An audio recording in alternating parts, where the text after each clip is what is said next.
अस्सलामुअलैकुम। Programme ground zero के साथ मैं हूं मुदस्सिर इकबाल। पाकिस्तान तहरीक इंसाफ ने 5 अगस्त से बानी पीटीआई की रिहाई के लिए एक और तहरीक का आगाज का ऐलान कर दिया है, जिस पर पार्टी में अंदरूनी इख्तलाफात सामने आए और पार्टी के सीनियर रहनुमा अली मोहम्मद खान ने बानी पीटीआई के हमशीरा को तनकीद का निशाना बनाते हुए कहा कि पार्टी में मौरूसी सियासत की कोई जगह नहीं। अंदरूनी इख्तलाफात की शिकार पाकिस्तान तहरीक इंसाफ की मुश्किलात मजीद उस वक्त बढ़ गईं जब बानी पीटीआई के हमशीरा नौरीन खान का मार्का हक में भारत के खिलाफ पाक फौज की तारीखी कामयाबी पर मुतनाज़ और शर्मनाक बयान सामने आया। उन्होंने इल्ज़ाम लगाया कि मार्का हक अफवाज पाकिस्तान और मोदी का गठजोड़ था। मोदी चाहता तो 2 मिनट में फिक्स कर देता। भारत ने इजराइल के कहने पर पाकिस्तान पर हमला नहीं किया क्योंकि पाकिस्तान इजराइल को तस्लीम करने जा रहा था। National cyber crime investigation agency ने यह मुतनाज़ बयान देने पर नौरीन नियाजी को तलब कर लिया। NCCIA ने नौरीन नियाजी को 20 जुलाई दिन 12 बजे इस्लामाबाद में तलब किया है। जारी नोटिस के मुताबिक सोशल मीडिया पर इदारों के खिलाफ झूठे तज़हीक आमेज बयान की तशहीर की गई। अदम पेशी पर यह समझा जाएगा कि दिफा में पेश करने को कुछ नहीं। दूसरी जानिब मौलाना फजल रहमान भी अपने एक मुतनाज़ बयान की वजह से शदीद तनकीद की ज़द में हैं और सियासी और समाजी हलकों की जानिब से बयान पर मुआफ़ी का मुतालबा किया जा रहा है, लेकिन वो अपने मौक़िफ़ पर कायम हैं। JUI के मरकजी सेक्रेटरी अब्दुल गफूर हैदरी की एक ऑडियो में उन्होंने कहा कि अगर मौलाना के खिलाफ प्रोपेगेंडा ख़त्म न किया गया तो हसास मकामात के बाहर धरना दिया जाएगा। कल हमारे प्रोग्राम में तर्जुमान JUI फे अली का कहना था कि मौलाना के बयान को सयाको सबाक से हटा कर पेश किया गया और ये समझ से बालातर है कि तख्ते लाहौर वालों को क्या मसला है। इस बात को बिला वजह उछाला जा रहा है। मौलाना के बयान को तोड़ मोड़ के चलाया गया है, लेकिन मुझे नहीं समझ आया कि तख्ते लाहौर वालों ने इसको इतना उठाया क्यों है, इनको क्यों इसमें मुश्किल पैदा आ गई है। तो मैं समझता हूँ कि ऐसी बात नहीं है जिसको इतना उठाया और बढ़ाया जाए। और दूसरी जानिब कश्मीर में इलेक्शन की तारीख करीब आते ही सियासी दर्जा हरारत बढ़ने लगा है। मुख्तलिफ सियासी जमातें तैयारियों में मसरूफ हैं। इसी सिलसिले में 2 रोज़ कबल पाकिस्तान पीपल्स पार्टी ने डडियाल में अवामी ताकत का मुजाहरा किया, जिसमें मकामी क़यादत के अलावा पाकिस्तान पीपल्स पार्टी के चेयरमैन बिलावल भुट्टो जरदारी ने भी शिरकत की। जलसे में खिताब में बिलावल भुट्टो जरदारी ने वजीर दिफा ख्वाजा आसिफ को वफाकी काबीना से निकालने का मुतालिबा किया। उनका कहना था कि कश्मीर के मामले पर वजीर दिफा का बयान वफाकी हुकूमत की पॉलिसी है या नहीं। वजीर आजम शहबाज शरीफ को इस पर वजाहत देनी चाहिए। जो दूसरा जमात है वो तो मीरपुर को, कोटली को, रावलाकोट को कश्मीर का हिस्सा ही नहीं मानते। इतना बड़े बात, इतना अहम ओहदा पे कौन कह सकता है? वजीर आजम शहबाज शरीफ साहब को बाज़ाब्ता खुद क्लैरिफाई करना चाहिए कि क्या ये वफाकी हुकूमत का पॉलिसी है जो आपका वजीर दिफा कह रहा है या नहीं। अगर आपका पॉलिसी है तो रखे उसको, अगर आपका पॉलिसी नहीं है तो लात मार के बाहर निकालो। उधर पाकिस्तान मुस्लिम नून ने भी आज़ाद कश्मीर में जलसों का शेड्यूल जारी कर दिया है। 21 जुलाई को मुजफ्फराबाद में जबकि 24 जुलाई को मीरपुर में पार शो किया जाएगा, जिसमें साबिक वज़ीर आज़म नवाज शरीफ भी शिरकत करेंगे। इन तमाम तर मामलात पर बात करेंगे। हमारे साथ मौजूद हैं वफाकी वज़ीर बराए पार्लिमानी उमूर डॉक्टर तारिक फजल चौधरी साहब। बहुत शुक्रिया डॉक्टर साहब आपके वक्त का। सबसे पहले तो आपसे ये जानना चाहेंगे, पूरी दुनिया, चलें पाकिस्तान की अफवाज हो, हुकूमत हो, आप हो या मैं हूँ, कोई भी हो, वो तो पाकिस्तान की कामयाबी समझ रहे थे, लेकिन पूरी दुनिया का मीडिया भी बता रहा था, इवन प्रेसिडेंट ट्रंप भी पाकिस्तान की कामयाबी की बात करें। ये नौरीन खान नियाज़ी ने जो बात की है कि क्या मोदी ने पाकिस्तानी अफवाज को, आपकी हुकूमत को सपोर्ट किया है, इजराइल को तस्लीम करना है, ये किस किस्म का यह बयान था? और बैसियत आप हुकूमती वज़ीर क्या इस पे रिएक्ट करेंगे सर? देखिए, ये बड़ा ही एक काबिल मज़म्मत, बड़ा अफसोसनाक और बड़ा मैं समझता हूँ कि हर पाकिस्तानी के दिल को तकलीफ देने वाला बयान है कि एक ऐसी कामयाबी जो बनियानुल मरसूस में अल्लाह ताला ने पाकिस्तान को अता की और पूरी दुनिया उसकी मुतरफ है, और इसके ऊपर बाकायदा आप ये कहें कि एक टेस्ट केस बन चुका है कि वॉल्यूम में अपने से बड़े दुश्मन को पाकिस्तान ने जिस कमाल महारत से शिकस्त दी, और एक ऐसी इबरतनाक शिकस्त के जिसे पूरी दुनिया ने तस्लीम किया। अमरीकी सदर एक नहीं को दर्जनों दफ़ा बता चुके हैं कि कितने प्यारे पाकिस्तान ने भारत के गिराए इस बयानुल मरसूस में, और सिर्फ अमेरिका नहीं, हमारे जितने भी दीगर बैनुल-अक़वामी माहिरीन हैं, उन्होंने पाकिस्तान की बरतरी को तस्लीम किया और इंडिया ने कभी भी उसे डिनाई नहीं किया। हत्ता कि इंडिया के अपने मीडिया ने भी जिस तरह इंडिया को शिकस्त हुई उसका उन्होंने मोदी सरकार को मुर्द इल्ज़ाम ठहराया और मोदी को अपनी अपोजिशन और अपनी आवाम के सामने जो उनका एक सो कॉल्ड ऑपरेशन सिंदूर था उसमें शर्मिंदगी का सामना करना पड़ा और वो अपनी कौम को फेस नहीं कर सके। तो इस सिचुएशन में ये जो नौरीन नियाजी हैं उनकी ये स्टेटमेंट कि ये किसी तरह का कोई गठजोड़ था या इसमें नरेंद्र मोदी जो है वो पाकिस्तान को कोई सबक सिखा सकता था, ये बड़ा ही तकलीफदेह अफसोसनाक बयान है। और मैं इनसे ही कहूँगा पाकिस्तान तहरीक-ए-इंसाफ के उन तमाम सोशल मीडिया हैंडलर्स, इनके तमाम लीडर्स जो इस तरह के गुमराह कुन और रियासती मफाद और रियासती वकार के खिलाफ बयान देते हैं कि सियासी मुखालफत सियासी मैदान में की जाती है, लेकिन पाकिस्तान जो कि इस वक्त पूरी आलमी इस्लामी बरादरी का एक आप ये कहें कि वकार है और इज्जत की अलामत है सबके लिए, और इस मार्के में उसकी कामयाबी ने तमाम मुस्लिम उम्मा का सर जो है वो फख्र से बुलंद किया है, उसके खिलाफ बयान देना किसी तरह भी जायज़ नहीं है।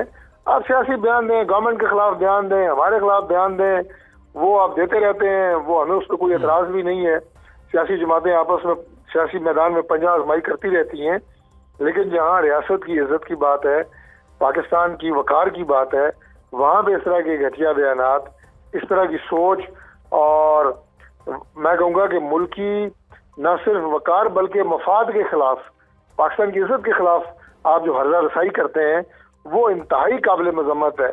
और इसमें कोई पाकिस्तानी पाकिस्तान के अंदर हो, पाकिस्तान के बाहर हो, सबके दिल जो है इस पे दुखी हैं और उन्हें अपने बयान पे न सिर्फ माजरत करनी चाहिए बल्कि इसकी वजाहत देनी चाहिए। बिल्कुल। और एक और मुतनाज़ बयान डॉक्टर साहब वो आया मौलाना फजलुर रहमान साहब की जानिब से, उस पर उस बयान के बाद मौलाना गफूर हैदरी साहब जो उन्होंने भी कहा कि अगर मौलाना के ख़िलाफ़ ये हर्जा सराई बंद हुई तो वो हसास मकामात पर धरने भी देंगे।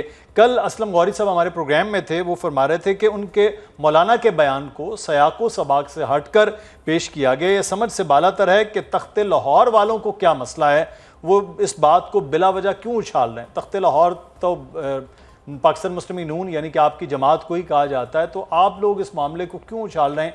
जो मौलाना वो बयान दे रहे हैं वो कह रहे हैं हम तो साथ हैं, हमने तो ऐसी कोई बात ही नहीं की है, और बयान से वो पीछे भी नहीं हट रहे हैं। देखिए, पहली बात तो ये है कि तख्ते लाहौर को या मुस्लिम लीग नून को इस बयान से कोई मसला जाती हैसियत में नहीं है, एक पाकिस्तानी होने की हैसियत से है।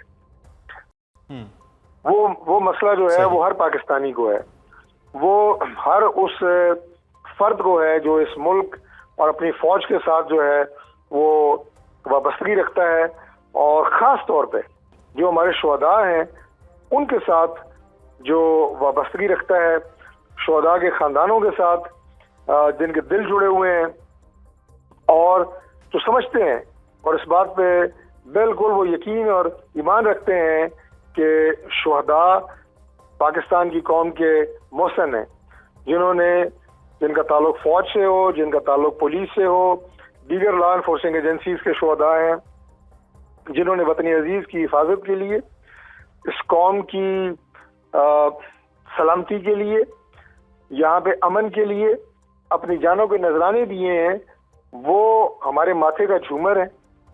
उनके वालिदैन ने जो अपने सीनों पे पत्थर रख के सब्र के साथ अपने बेटों की शहादत पे फखरिया अंदाज से कहा है कि हमें अपने बेटे पे फख्र है, उनके जज्बात से अलामा का जो बयान है वो मैं समझता हूँ कि उनके जज्बात से खेलने के मुतरादिफ है, वो उन्हें दुखी करने वाला बयान है। ये मसला है मुस्लिम लीग नून को, ये मसला है हर पाकिस्तानी को कि मौलाना ने ये तासुर देने की कोशिश की है कि हमारे ये बहादुर जवान और अफसरान वो अपने जानों के नजराने जो हैं दे रहे हैं, वो दे रहे हैं वतन अजीज के दिफा के लिए, वतन की मिट्टी की हिफाजत के लिए। आप उनकी इन शातों को लिंक कर रहे हैं उनकी तनख्वाह के साथ कि वो तनख्वाह लेते हैं और वो इसलिए ड्यूटी पे हैं और अगर शहीद हो गए हैं तो उनका हमारे ऊपर क्या एहसान है। इंतहाई नामाकूल बात है ये बात जो है। कोई भी मैं समझता हूँ कि सियासी तौर पे बसीरत रखने वाला शख्स वो नहीं कर सकता। मौलाना साहब को बहुत मैं एक जीरक सियासतदान समझता हूँ। पाकिस्तान के चंद उन नामों में से हैं जिनका सियासत पे और अपने अल्फाज पे उन्हें बड़ा अबूर हासिल है, लेकिन इस तरह का बयान जो उन्होंने दिया है और उसके बाद फिर उस पर वजाहत ना आना, उस पर माजरत का इजहार ना करना, उस पर दुख और तकलीफ का इजहार ना करना, ये उससे ज्यादा अफसोसनाक है। अगर आपने कोई अपनी वो तो ये कह रहे हैं कि उनका बयान कोई मसला नहीं है, वो बयान पर तो कायम है। डॉक्टर साहब मैं यही अर्ज कर रहा हूँ कि अगर आपने अपनी गुफ्तगू की रवानी में कोई बात आपके मुंह से निकल गई है तो आप उसकी वजाहत करें कि शुहदा और शुहदा की फैमिलीज के साथ मैं भी हर पाकिस्तानी की तरह खड़ा हूँ और जितने हर पाकिस्तानी के जज्बात शुहदा, उनकी कुर्बानियां और उनकी फैमिली के लिए हैं, वही मेरे जज्बात हैं। ये वजाहत आनी चाहिए थी मौलाना साहब की तरफ से। कदा नजर के वो कह रहे हैं जी असास मकामात पे मैं धरने दूंगा। असास मकामात पे जिन्होंने धरने दिए हैं 9 मई को, वो उनका फिर आगे जो भी पाकिस्तान के आइन और कानून के मुताबिक जो तरीकाकार इख्तियार किया गया है, आइंदा भी किसी ने वो अगर तरीका इख्तियार किया तो उसका भी वही इलाज होगा। डॉक्टर तारिक फजल चौधरी साहब, कश्मीर इलेक्शन का मामला है, इलेक्शन एक्शन कमेटी के साथ भी कोई बातचीत सुनने में आ रहा है, क्योंकि आप भी उस कमेटी के मेंबर हैं जो उनके साथ मुज़ाकरात पहले कर रही थी। कोई बातचीत आगे बढ़ रही है, इलेक्शन के लिए मामला क्लियर होंगे और ये जो एक्शन कमेटी है वो भी मान रही है? देखिए, एक्शन कमेटी का जो धरना है वो रावला कोर्ट की हद तक महदूद है और उसके अलावा आज़ाद जम्मू कश्मीर में जो इलेक्शन की सरगर्मियां हैं वो बिल्कुल तेजी पकड़ रही हैं और एक्टिविटीज जो हैं वो सियासी वो जारी हैं। इसके अलावा जहाँ तक बातचीत का मामला है कि उनसे बातचीत मुतअद्दिद दफ़ा हो चुकी है। मुज़ाकरात के जरिए हमने तमाम मामलात को इससे पहले पुरअमन तरीके से हल किया है और अब ये जो 12 सीटों वाला वो मामला था, ये भी हमने उनकी स्वाबदीद पे छोड़ा था कि 3-4 ऑप्शंस हैं। आज़ाद कश्मीर में बैठ के दीगर सियासी जमातों के साथ मिल बैठ के इसको हल करें। गवर्नमेंट ऑफ पाकिस्तान तो इन सीटों को खत्म नहीं कर सकती, ये प्रोटेक्टेड है आज़ाद कश्मीर के कॉन्स्टिट्यूशन के साथ। लेकिन उन्होंने उसके बावजूद जो ये तशद्दुद का रास्ता इख्तियार किया, आज अभी मार्च शुरू नहीं हुआ और 8 जो है वो हमारे पुलिस के और कानून नाफिज करने वाले इदारों के जवान जो है वो शहीद हो चुके हैं और जो मुजाहिरीन हैं उनमें से भी कुछ हलाकतें हुई हैं। तो ये क्या लॉन्ग मार्च है और क्या उससे खून खराबे से वो हासिल करना चाहते हैं? जिन लोगों ने मुज़ाकरात की बात की है, अब चूंकि वो कलअदम हो चुके हैं तो गवर्नमेंट बरह रास्त उनसे मुज़ाकरात कर नहीं सकती। हमने उनसे कहा है कि उनके धरना खत्म कराएं और अपने जो जिनके खिलाफ मुकदमात हैं उन्हें सामना करना पड़ेगा। हम किसी के खिलाफ नहीं है, उनकी डिमांड के खिलाफ नहीं है, लेकिन जो तरीकाकार उन्होंने इख्तियार किया है अपनी डिमांड मनवाने का, वो मैं समझता हूँ कि पुरतशद्दुद है। वो कोई जमहूरी तरीका नहीं है, पुरअमन तरीका नहीं है और अगर वो ये धरना पुरअमन तरीके से ख़त्म करके और उसके बाद अपने मुकदमात का सामना करें, उन लोगों को जिनके खिलाफ मुकदमात नहीं है वो ये एक कमेटी बना दें। कश्मीर में हमारी जो गवर्नमेंट है, वज़रा है, उनके साथ वो बातचीत शुरू करें। फेडरल गवर्नमेंट जहाँ तक आप कहें कि इस सिलसिले में मस्बत किरदार अदा इससे पहले भी हमने किया है और आज भी करने के लिए तैयार है। हम ना कोई यूज ऑफ फोर्स के हक में है, ना हम चाहते हैं कि मामला जो है वो जोर जबरदस्ती की तरफ जाए, ना वहाँ पे अभी तक कोई ऑपरेशन हुआ है। लेकिन डॉक्टर साहब कश्मीर के लेकिन डॉक्टर साहब कश्मीर के जो आज हालात हैं उसका जिम्मेदार तो बिलावल भुट्टो जरदारी साहब ने बाकायदा इंतखाबी जलसे में इस्लामाबाद को, वफाकी हुकूमत को गर्दाना और बल्कि ख्वाजा आसिफ साहब का तो उन्होंने बाकायदा नाम लेकर उनको काबीना से निकालने की बात की। सारी जिम्मेदारी तो आपकी हुकूमत पर बिलावल भुट्टो जरदारी साहब कर रहे हैं। देखिए, बिलावल भुट्टो जरदारी साहब बड़े काबिल एहतराम हैं और हमारे मरकज़ में इत्तेहादी हैं, लीडरशिप उनके लिए बड़ा रिगार्ड रखती है। लेकिन बिलावल साहब जब यहाँ डडियाल में जलसा कर रहे थे, मैं खुद इस वक्त यहाँ मीरपुर डिवीजन में मौजूद हूँ और हम भी अपनी इलेक्शन की कैंपेन कर रहे हैं। मियां नवाज शरीफ साहब और मोहतरमा मरियम नवाज शरीफ साहिबा के जलसे जो है वो हम भी प्लान कर चुके हैं मुजफ्फराबाद में और मीरपुर में। हमारी लीडरशिप भी यहाँ पे आएगी और अपना पार्टी का पॉइंट ऑफ व्यू हम भी देंगे। लेकिन बिलावल साहब को असद एहतराम में ये कहना चाहता हूँ कि वो डडियाल में अपनी तकरीर के दौरान ये बात भूल गए थे कि आज़ाद कश्मीर में जो हुकूमत है वो पाकिस्तान पीपल्स पार्टी की है और फैसल राठौर जो हैं वो पीपल्स पार्टी के वज़ीर आज़म हैं, जो इस वक्त यहाँ पे चीफ एग्जीक्यूटिव है आज़ाद कश्मीर में। जितने यहाँ पे फैसले किए गए हैं जो जॉइंट एक्शन कमेटी के हवाले से हैं, वो पाकिस्तान पीपल्स पार्टी की आज़ाद कश्मीर की हुकूमत ने किए हैं। जहाँ जहाँ उन्हें मदद चाहिए फेडरल गवर्नमेंट से, वो हमने जरूर दी है। हमने उन फैसलों को एंडोर्स भी किया है, उनके साथ खड़े हैं। हम बिल्कुल ना तो कोई छुप रहे हैं, ना कोई अपनी जिम्मेदारियों से जान छुड़ा रहे हैं, लेकिन हम सेकंड लाइन पे हैं, फ्रंट लाइन के ऊपर पीपल्स पार्टी की गवर्नमेंट ये सारे इकदाम कर रही है। जिसे दोबारा मैं कह रहा हूं कि हमने उनसे एग्री भी किया है, उन्हें ओन भी किया है, और जो मुआवनत मदद उन्होंने मांगी है आजाद कश्मीर हुकूमत ने, फेडरल गवर्नमेंट ने उन्हें दी है, आइंदा भी देगी। तो लिहाजा कश्मीर को बंद करना या जो इल्जाम वफाकी हुकूमत पे लगाया गया है, मैं बिल्कुल उसे डिनाई करता हूँ। और दूसरी बात यह कि वफाकी वुज़रा के हवाले से भी उन्होंने कहा कि उन्होंने इस मसले को हैंडल किया है। तो शॉर्टली आपको बता दूं कि वज़ीर आज़म पाकिस्तान शहबाज शरीफ साहब की हिदायत पे हम यहाँ पे आज़ाद कश्मीर में वफाकी वुज़रा 3 मुख्तलिफ औकात में मुज़ाकरात के जरिए इस मामले को पुरअमन तरीके से हल कर चुके हैं। ये सितंबर 2025 हो, अक्टूबर 2025 हो, और अभी 30 मई को भी हमारी आखिरी जो दौरा था उसमें भी हमने कोशिश की कि पुरअमन तरीके से इसको हल हो। इससे पहले तो जो अक्टूबर में तो हमने बाकायदा मुआहदा किया था, वो वफाकी वुज़रा नहीं किया था कि ताकि ये मामला पुरअमन तरीके से और खुश असलूबी से तय किया जाए। तो जो इल्ज़ाम उन्होंने देना है वफाकी हुकूमत को या वुज़रा को, वो है यहाँ पे इलेक्शन हम एक दूसरे के खिलाफ लड़ रहे हैं। लिहाजा आप कश्मीर में बिलावल भुट्टो ज़रदारी साहब काबिल एहतराम चेयरमैन पाकिस्तान पीपल्स पार्टी हमारी तारीफ करने के लिए तो नहीं आएंगे, हमारे खिलाफ ही बयान देंगे। हमें उनसे कोई गिला नहीं है, लेकिन जो हकीकत है वो सामने रख दी है। बहुत शुक्रिया तारिक फजल चौधरी साहब हमारे साथ मौजूद थे, वफाकी वजीर पाकिस्तान मुस्लिम लीग नून। और अब देखना यह है कि कश्मीर के इलेक्शन का मार्का किस जानिब बढ़ता है। दावे तमाम सियासी जमातें कर रही हैं। अमरीका और ईरान के दरमियान कशीदगी अब सफारती बयानात से निकलकर बराह रास्त फौजी महाजराई में तब्दील हो चुकी है।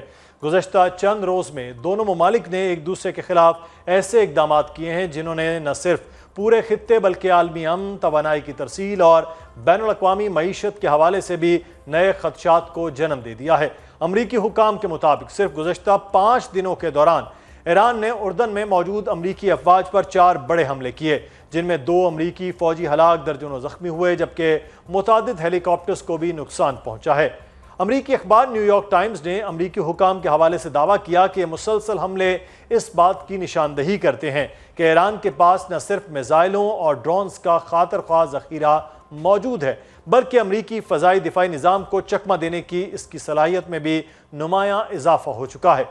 इन हमलों के जवाब में अमरीका ने ईरान के खिलाफ अपनी कार्रवाइयाँ मजीद तेज़ कर दी हैं। मुसलसल 8वीं रात भी अमरीकी अफवाज ने ईरान में मुख्तलिफ अहदाफ को निशाना बनाया। अमरीकी सेंट्रल कमांड के मुताबिक ताज़ा हमलों में ईरान की साहिली निगरानी की तनसीबात, दिफाई निज़ाम, बहरी सलाहियतों और मिसाइल ड्रोन जखीरा गाहों को निशाना बनाया गया। अमरीकी मौक़िफ़ है कि इन कार्रवाइयों का मकसद आबना हरमुज़ में आलमी जहाज़रानी को लाहक खतरात को कम करना और उर्दन में अमरीकी फ़ौजियों पर हमला करने वाले ईरानी इनकलाबी गार्ड कोर की फोर्सेस को सजा देना है। दूसरी जानिब अल जज़ीरा की रिपोर्ट के मुताबिक अमरीकी हमलों का एक बड़ा मकसद जनूबी ईरान को मुल्क के बाकी हिस्सों से अलग करना भी है। मुतादिद पुल, रेलवे लाइनें, सुरंगें, हवाई अड्डे और मरकजी शाहराएं हमलों की जद में आई हैं, जिसके बायस शहरी बुनियादी ढांचा शदीद मुतासिर हुआ है और नकलो हरकत महदूद हो गई है। उधर ईरान ने भी अपने रद्द अमल का दायरा मजीद वसी कर दिया है। ईरानी फौज ने ऐलान किया है कि उसने कुवैत में मौजूद 2 अमरीकी फौजी तनसीबात, कैंप अल अदीरी के असला डिपो और अली असाम एयरबेस के फ़ज़ाई दिफाई रेडार्स पर बड़े पैमाने पर ड्रोन हमले किए हैं। अगरचे कुवैती फौज ने इन हमलों का मुकाबला करने का दावा किया है, ताहम ये पेशरफ्त इस बात का वाज़ेह इशारा है कि जंग का दायरा अब मजीद ममालिक तक फैलने का खदशा पैदा हो चुका है। दूसरी जानिब सफारती महाज पर भी सूरत हाल इंतहाई संगीन रुख इख्तियार कर चुकी है। अमरीकी सदर डोनाल्ड ट्रंप ने वाज़ेह ऐलान किया कि अमरीका ईरान को कभी भी जौहरी हथियार हासिल नहीं करने देगा, जबकि ईरान के सुप्रीम लीडर मुश्तबा खामनाई ने खबरदार किया है कि अमरीका और उसके इत्तेहादियों को नाकाबिले फरामोश सबक सिखाया जाएगा। उन्होंने अमरीका पर दोनों ममालिक के दरमियान तय पाने वाली मफाहमती याददाश्त की बार बार खिलाफ वर्जी का इल्ज़ाम आयद करते हुए कहा कि डोनाल्ड ट्रंप के दस्तखत अब किसी भी एतबार से काबिल एतमाद नहीं रहे। इसके बाद ईरान ने एक और बड़ा सफारती कदम उठाते हुए इस्लामाबाद मफाहमती याददाश्त के तहत अपनी तमाम तर जिम्मेदारियां मुअत्तल करने का ऐलान कर दिया है। कानूनी उमूर के लिए ईरान के नायब वज़ीर ख़ारजा काज़िम गरीब आबादी का कहना है कि चूंकि अमरीका ने इस मुआहदे के तहत अपनी जिम्मेदारियों की खिलाफ वर्जी की है, इसलिए तेहरान भी अब इसकी पाबंदी का पाबंद नहीं रहा। दूसरी जानिब अमरीकी सदर डोनाल्ड ट्रंप ने ईरान के इस फैसले को यकसर मुस्तरद करते हुए कहा कि उन्हें इसकी ज़रा भी परवाह नहीं है। ईरान की जानिब से इस्लामाबाद MOU यकतरफा मुअत्तली से ईरान अमरीका ताल्लुकात के लिए जारी सफारती कोशिशों को एक बड़ा धचका लगा है। खित्ता एक बार फिर जंग की आग की लपेट में आ चुका है। अमरीका ने दर्जनों रिफ्यूलिंग तैयारे इसराइल भेज दिए, जो ये इंदिया दे रहे हैं कि अमरीका एक बार फिर तवील जंग की तैयारी कर रहा है। अब सवाल यह है कि क्या ये कशीदगी महदूद फौजी कार्रवाइयों तक रहेगी या एक मुकम्मल इलाकाई जंग की शक्ल इख्तियार कर लेगी? क्या सफारतकारी का दरवाज़ा मुकम्मल तौर पर बंद हो चुका है या ईरान और अमरीका दोबारा टेबल पर आ जाएंगे? आपने हरमज़, खलीजी रियासतों और आलमी मईशत पर इस तसादुम के क्या असरात मुरतब होंगे? और सबसे अहम सवाल, क्या दुनिया एक नए और ज़्यादा ख़तरनाक मशरिक़ वस्ता की तरफ बढ़ रही है? इस सब पर बात करेंगे। हमारे साथ मौजूद हैं डॉक्टर शाजिया चीमा साहिबा, माहिर हैं बैनुल अक़वामी अमूर। बहुत शुक्रिया डॉक्टर साहिबा आपके वक्त का। डॉक्टर साहिबा, पिछले 8 रोज़ से जो एक जंग का माहौल है, ऑन गोइंग वॉर है जो हमें नज़र आ रही है, 18 जून को जो MOU साइन हुआ था उसके बाद से लग रहा था कि शायद मामला आगे बढ़ें, लेकिन जो पिछले 8 दिनों की जंग है, जंग के बाद दोनों जानिब फुल स्केल हमले हैं। पहली बार अमेरिका ने खुद अपने फौजियों की हलाकतों के हवाले से भी बात की है, गो कि ईरान उसके बरक्स नंबर्स की बात कर रहा है, लेकिन फिर भी अमेरिका ने अपने फौजियों की हलाकत और लापता होने की बात की है। अब मामलात किस तरफ जा रहे हैं कि अब सिर्फ जंग और फिर जवाबी जंग ही है? आप बिल्कुल ठीक कह रहे हैं कि जो MOU था उससे हमें ये जानते हुए भी कि वो एक स्ट्रेटेजिक पॉज है, उम्मीद थी कि दोनों पार्टीज चूंकि जंग को बढ़ाना नहीं चाहती हैं और यही इंदिया दे रही हैं, तो दोनों पार्टीज चाहेंगी कि जंग ना हो। लेकिन ये एक्सपेक्टेड था कि अमेरिका दोबारा हमला करेगा, उनके जो उनके स्ट्रेटेजिक गोल्स होते हैं वो उसको अचीव किए बगैर नहीं रह सकते, और उनके स्ट्रेटेजिक गोल में ये शामिल है कि ईरान जो है उसको डिसफंक्शनल करना है या जो भी उसका हिसाब किताब उन्होंने सोचा हुआ है। लेकिन इतने कम टाइम में वो इसको शुरू करके एक एस्केलेशन ट्रैप के अंदर जो है वो दोनों पार्टीज चली जाएंगी, ये थोड़ा सा अनएक्सपेक्टेड था मेरे लिए कि एक तरफ हम मिड टर्म्स की अमेरिका में बात करते हैं, दूसरी तरफ यहाँ पे फ्यूनरल्स का जो है वो पूरी एक रसूमात एक हफ्ता चलती रही। उसके बाद फिर ट्रंप जो है उनके पास स्ट्रेटेजिक रिजर्व ऑयल के इतने कम थे कि उनके मुशीरान उनको कह रहे थे कि पहले आप इनको भर लीजिए, इनको क्रिटिकल लेवल से ऊपर करने के लिए स्ट्रेट ऑफ हॉर्मुज़ का खुलना है। ईरान को भी एक पॉज चाहिए था, लेकिन अब दोनों जो है एक नाइटमेयर होता है किसी भी वॉर प्लानर के लिए, किसी जनरल के लिए, कि स्ट्रेटेजिक जो एस्केलेटरी ट्रैप है उसके अंदर एंटर हो जाना, क्योंकि फिर उसके अंदर ब्लड गिल्ट इन्वॉल्व हो जाता है और उसके अंदर वेंजेंस इन्वॉल्व हो जाता है। और ये दो ह्यूमन इमोशन ऐसे हैं जिनके अंदर क्लाउडीनेस ऑफ सेंसेशंस का होना और ऑब्जेक्टिविटी को जो है कंप्रोमाइज होना, वो बहुत उसके चांसेस होते हैं और यही हो रहा है। दोनों साइडों पे इंतकाम की बात हो रही है, दोनों साइडों पे कैजुअल्टीज की बात हो रही है और ब्लड गिल्ट जो है वो इन्वॉल्व हो चुका है, क्योंकि चाहे वेस्ट बताए या ना बताए, जो रीसेंट हमले हैं उसके अंदर अमेरिका की कैजुअल्टीज जो हैं वो हैं। अब उनकी तादाद क्या है, हमारा ये रिस्पॉन्सिबल उसके पहले से हम ये कहना भी नहीं चाहते। जो रूमर्स हैं उनको हम दोहराते रहे, जब उनका मन चाहेगा वो बता देंगे कि कितने लोग जो हैं वो किल्ड इन एक्शन हैं, कितने जो हैं। लेकिन 2 जहाज भरकर जो हैं वो रैमस्टाइन मेडिक्स जो प्लेन है वो रामस्टाइन एयरबेस पे पहुंचे हैं, जिनमें से कुछ फौजियों के बारे में कहा जा रहा है कि मिसाइल उनसे इतने करीब गिरे हैं कि उनको मिसिंग डिक्लेयर किया जा रहा है। और एक वेस्टर्न ही डिफेंस एनालिस्ट बता रहे थे कि मिसिंग का ऐसी सूरत हाल में मतलब होता है कि वहां पे वो इवेपोरेट जो है जब ह्यूमन बॉडी हो जाती है। तो ट्रंप का जो पैनिक है कि उनको शायद लग रहा था कि फुल थ्रॉटल जाते हैं, फिर वापस आने के लिए हर चीज मेरे हाथ में, एस्केलेटर भी है, स्टीयरिंग भी मेरे हाथ में है, अब हर चीज दोनों तरफ से इनके हाथों से निकलती हुई दिखाई दे रही है। ईरान के पास एक वक्ती तौर पे सह जाने की, बर्दाश्त कर जाने की और वेस्टर्न मीडिया के अंदर खासतौर पे पब्लिक ओपिनियन में एक विक्ट्री बहरहाल थी जिसको ये कमोडिफाई करा सकते थे।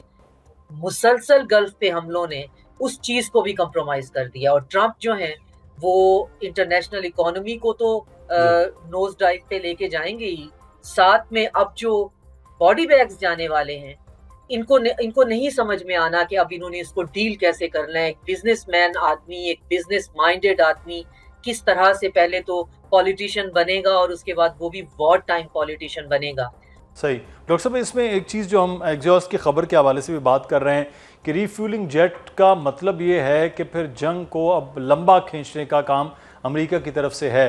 तो अब जो हम कहते हैं ना कि मुस्तकबिल करीब में कोई बातचीत, उसका इम्कान कम होता नज़र आ रहा है और ईरान पर मज़ीद हमले हम देखेंगे और ईरान के फिर जवाबी हमले जो खलीजी ममालिक हैं उन पर ये अगले चंद दिनों में, जैसे 8 दिन गुजरे हैं, हम कह सकते हैं कि अगले 8 दिन भी ऐसे ही है। अगले 8 दिन बिल्कुल ऐसे ही हो सकते हैं। हमारे पास उम्मीद की एक किरण जो है वो आलमी मुईशत है और जो इंटरनेशनल इकोनॉमी है वो ट्रंप जो है उसके हिसाब से उनका डायल सेट होता है। अब देखना ये है कि वो उसको कितना एब्जॉर्ब कर सकते हैं। अगर ऐसा हुआ कि उनको लगा कि उनके नाम के ऊपर एक रिसेशन का पीरियड स्टार्ट होने लगा है तो वो फिर एक कंप्रोमाइज्ड किस्म का कोई भी डॉक्यूमेंट लेके उस पे उजलत में साइन कर देंगे जैसे उन्होंने पहले किया था, और बाद में पता चला हो सकता है पढ़ा हो सकता है ना पढ़ा हो। तो जब मीडिया ने कहा कि ये तो सारे पॉइंट्स ईरान के हक में जाते हैं, उनको उस वक्त जो है वो सिर्फ एक पॉज चाहिए था और उस पॉज के लिए अभी भी ट्रंप जो है वो ये कर सकते हैं कि आइए मिल बैठकर दोबारा से हम शुरू करते हैं जो है एमओयू खेलना। लेकिन ईरान जो है वो इस वक्त इस मूड में नहीं है और ये मेरी समझ से कासिर है कि वो क्यों इतना ज्यादा एस्केलेटर के जो है वो ट्रैप के अंदर और फिर लैडर पे पैर रखने को जो है वो तरजीह दे रहे हैं।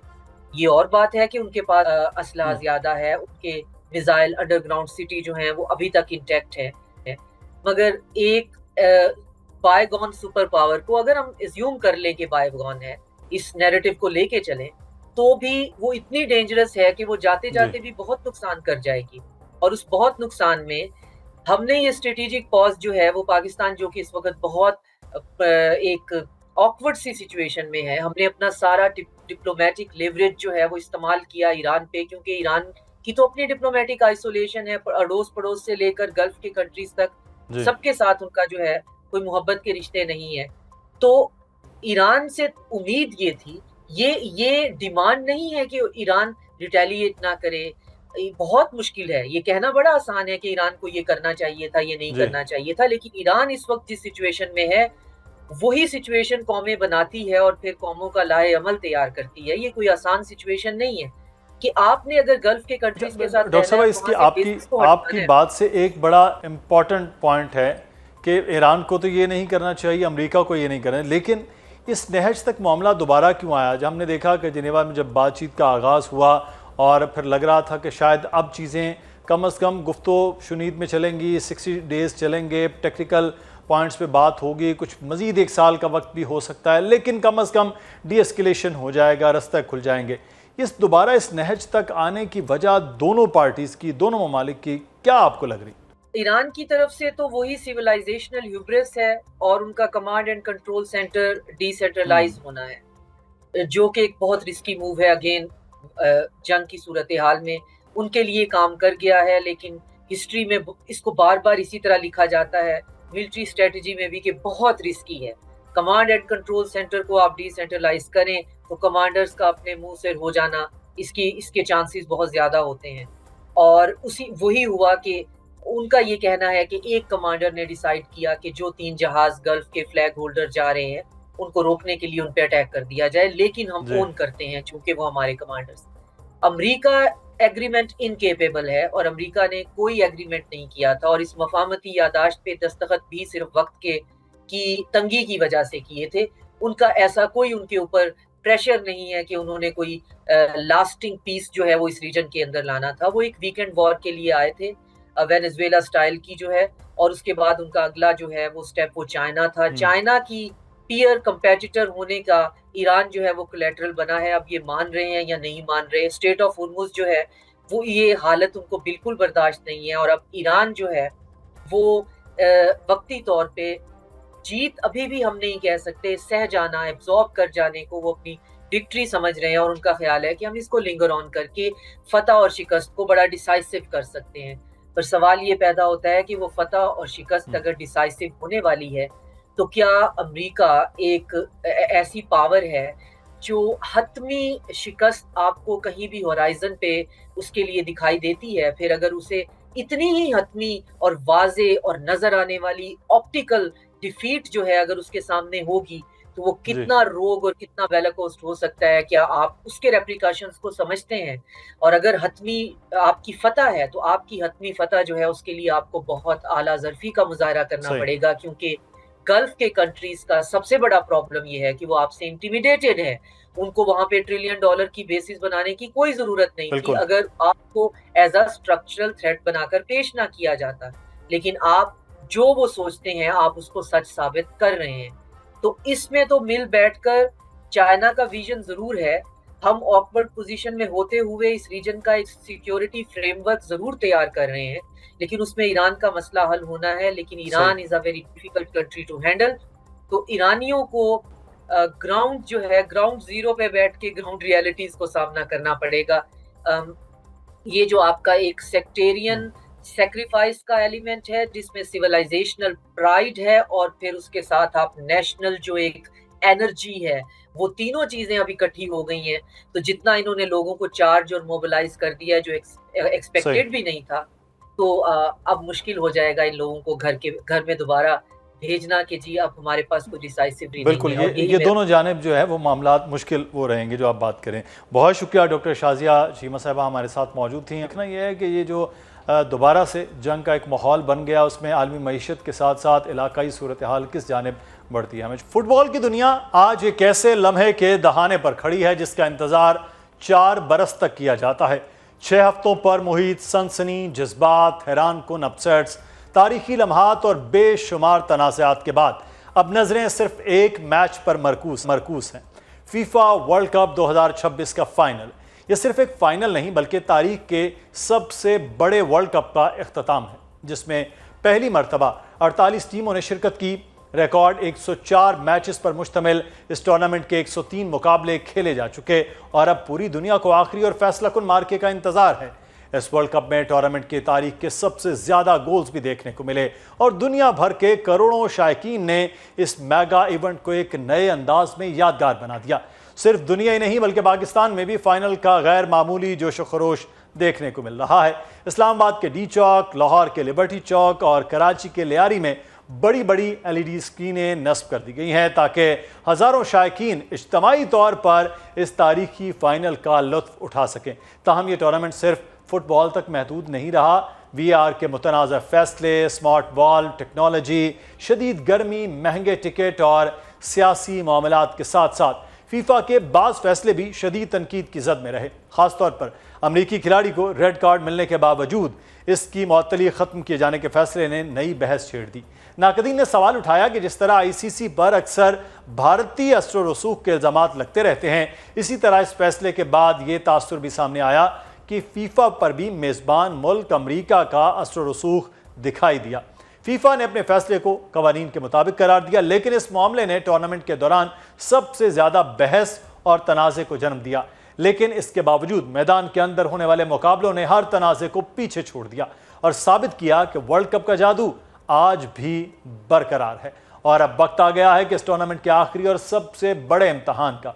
एक जानिब यूरोपीय चैंपियन स्पेन है, जिसने पूरे वर्ल्ड कप में अपनी बरक रफ्तार फुटबॉल, शानदार पासिंग, मजबूत दिफा और नौजवान सुपरस्टार लामीन यामाल की क़यादत में हर हरीफ को मुतासिर किया।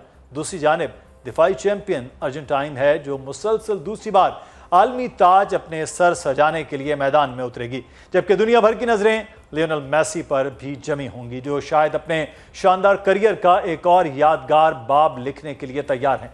और अगर पूरे टूर्नामेंट की कारकर्दगी, आदाद शुमार और हालिया फॉर्म को देखा जाए तो अर्जेंटाइन मामूली फेवरेट दिखाई देती है, लेकिन वर्ल्ड कप फाइनल सिर्फ आदाद शुमार से नहीं जीते जाते बल्कि आसाब, तजुर्बा और बड़े लम्हों में बेहतरीन फैसले तारीख रकम करते हैं। यही वजह है कि स्पेन को भी किसी सूरत नज़रअंदाज नहीं किया जा सकता। 104 मैचेस, सैकड़ों गोल्स और 6 हफ्तों की सनसनी के बाद अब दुनिया को अपने नए आलमी चैंपियन का इंतजार है। सवाल सिर्फ एक है, फुटबॉल के अर्श पर आज राज स्पेन करेगी या फिर अर्जेंटाइन मुसलसल दूसरी बार दुनिया की बादशाह बन जाएगी। इसी के साथ प्रोग्राम से मुदस्सिर इकबाल को इजाज़त दीजिए। अपना ख्याल रखिएगा। अल्लाह हाफ़िज़।